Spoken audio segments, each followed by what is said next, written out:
के बबुनी टोपी के रख ढीला गोरख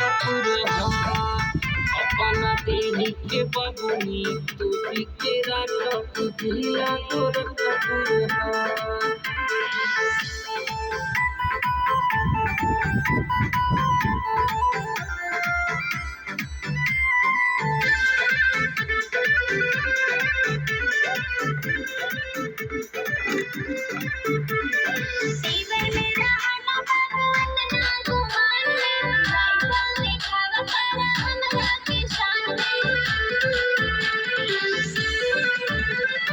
जलवा पकायम पूरा देश विदेश में खाना में नाम चले मोटर के खेत में सबम कहानी बिरादरी में जतिया आई डेंजर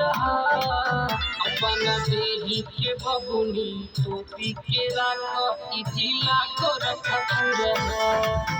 अपना देही के बबुनी टोपी के राख जिला गोरखपुर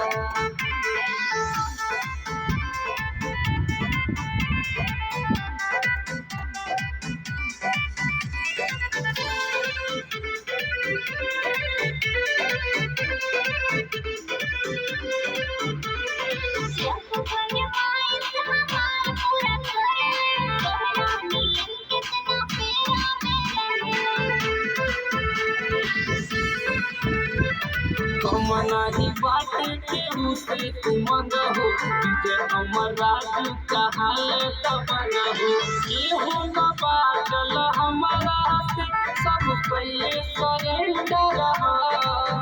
अपना देही के बबुनी टोपी के राख जिला गोरखपुर